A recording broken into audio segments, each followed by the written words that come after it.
സത്യത്തിൽ ഇന്നത്തെ ഹൈക്കോടതി വിധിയുടെ പശ്ചാത്തലത്തിൽ കൂടി പറയുകയാണെങ്കിൽ കേരള മുഖ്യമന്ത്രി നേതൃത്വം കൊടുത്ത ഒരു ഏറ്റവും വലിയ ക്രിമിനൽ ആക്ടിവിറ്റിയാണ് ഈ ഡാറ്റ ചോർച്ച. ഇന്ന് ലോകത്തിലെ ഏറ്റവും വിലപിടിപ്പുള്ള ഉൽപ്പന്നം എന്ന് പറയുന്നത് ഡാറ്റ ആയിരിക്കെ സ്പാർക്കിന്റെ കയ്യിലിരുന്ന ഡാറ്റ ഒരു ഏജൻസിയുടെ കയ്യിലേക്ക് കൊടുക്കുക, സ്വന്തം PR ഏജൻസിയുടെ കയ്യിലേക്ക് കൊടുക്കുക എന്ന് പറഞ്ഞാൽ കേരളത്തിലെ ജനങ്ങളുടെ സ്വകാര്യതയുടെ നേരെ നടന്ന, ഓരോ വ്യക്തിയുടെയും പൗരന്റെയും സ്വകാര്യതയുടെ നേരെ നടന്ന ഏറ്റവും വലിയ കടന്നാക്രമണമാണ് ഇത്. മുഖ്യമന്ത്രി നേരിട്ട് അറിഞ്ഞുകൊണ്ട് നടത്തിയിട്ടുള്ള കടന്നാക്രമണമാണ്. ഹൈക്കോടതി വിധി വെരി ക്ലിയർ ആണ്. ഇനി നിങ്ങൾക്ക് ഒരു ഇഞ്ച് ഇത് ചെയ്യാൻ പറ്റില്ല എന്ന് പറഞ്ഞാൽ അതിനർത്ഥം ഇതിനപ്പുറം ഒരു വാചകം കോടതി ഉപയോഗിക്കാനില്ല. അത്രയും തെറ്റായ കാര്യമാണ് ഈ സർക്കാർ ചെയ്തിരിക്കുന്നത് എന്നുള്ളത് വ്യക്തമായിട്ടുള്ള കാര്യമാണ്. ജനങ്ങളിൽ വിശ്വാസം നഷ്ടപ്പെട്ട്, ജനങ്ങൾക്ക് വിശ്വാസം നഷ്ടപ്പെട്ട്, മുഖം നഷ്ടപ്പെട്ട് നിൽക്കുന്ന ഒരു മുഖ്യമന്ത്രിയും ഭരണകൂടവും എങ്ങനെയെങ്കിലും മുഖം തിരിച്ചു പിടിക്കണം, അതിനുവേണ്ടിയുള്ള മിനുക്കൽ പരിപാടിയുമായി ഇറങ്ങിയിട്ട് കുറച്ച് ദിവസമായി.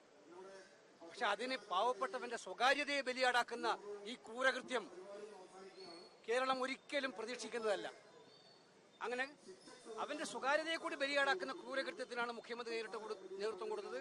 അതിനെതിരായിട്ടാണ് കോടതി വിധി എഴുതിയിരിക്കുന്നത്. സത്യത്തില് ഈ സർക്കാർ കാവൽ മന്ത്രിസഭയാകാൻ പോകുന്ന സർക്കാരാണ് ദിവസങ്ങൾക്കകം. അതുകൊണ്ട് ഞാൻ രാജിവെച്ചൊഴിഞ്ഞു പോകണം എന്ന് പറയുന്ന കാര്യമല്ല. അത് ജനങ്ങൾ തീരുമാനിച്ചിട്ടുണ്ട് എന്തായാലും ഈ സർക്കാരിനെ പുറത്താക്കാൻ.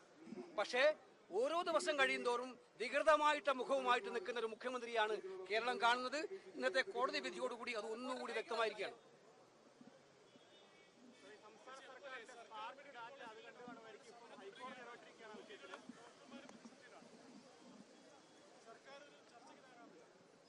അതാണ് പറഞ്ഞത്.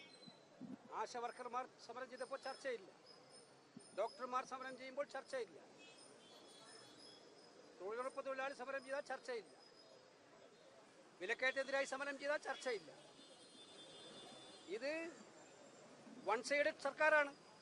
അങ്ങോട്ട് പറയുക, എല്ലാം വാങ്ങിക്കുക, ജനങ്ങളിൽ നിന്ന് കൊടുക്കുന്നു, വീട്ടുകരം കൂട്ടുക, വെള്ളക്കരം കൂട്ടുക, വൈദ്യുതി കരം കൂട്ടുക, എല്ലാ കരങ്ങളും കൂട്ടി ജനങ്ങളെ പിഴിയുകയാണ്.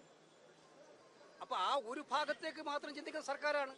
അതുകൊണ്ട് തന്നെ ഡോക്ടർമാരുടെ സമരം ആരെയാണ് ബാധിക്കുന്നത്? പാവപ്പെട്ടവരെയല്ലേ ബാധിക്കുന്നത്. അവരെ വിളിച്ചിരുന്ന് ചർച്ച ചെയ്യണം. അവർ പറഞ്ഞ എല്ലാ ആവശ്യങ്ങളും അംഗീകരിക്കണോ വേണ്ടയോ എന്നുള്ളത് സർക്കാരിന്റെ സാഹചര്യം. പക്ഷെ അവരെ വിളിച്ചിരുത്തി ചർച്ച ചെയ്ത് ചെയ്യാവുന്ന കാര്യങ്ങൾ ചെയ്യണം. എന്തായാലും അടുത്ത ഗവൺമെന്റ് ചെയ്യേണ്ട കാര്യങ്ങളാണ് ഇപ്പോൾ പ്രഖ്യാപിച്ചുകൊണ്ടിരിക്കുന്നത്. ഇന്നത്തെ ശമ്പള കമ്മീഷണറെ അടക്കം എല്ലാ ആനുകൂല്യങ്ങളും അടുത്ത ഗവൺമെന്റ് ചെയ്യേണ്ട കാര്യങ്ങളാണ് ഇപ്പോൾ പ്രഖ്യാപിക്കുന്നത്. ഡോക്ടർമാർക്ക് എന്താ കുഴപ്പം? സമരം ചെയ്യുന്ന ഡോക്ടർമാരെ ചർച്ച ചെയ്യണം. ഡോക്ടർ കമ്മ്യൂണിറ്റി സത്യങ്ങൾ വിളിച്ചു പറയുന്നതിൽ ചില ഡോക്ടർമാർ ഉണ്ടായതുകൊണ്ട് ആ കമ്മ്യൂണിറ്റി മൊത്തം നിങ്ങൾ വെറുത്തോ? ചില ഡോക്ടർമാർ സർക്കാർ ആശുപത്രിയുടെ അസൗകര്യം വിളിച്ചു പറഞ്ഞതിന്റെ പേരിൽ നിങ്ങളുടെ കണ്ണിൽ ശത്രുവായി മാറി.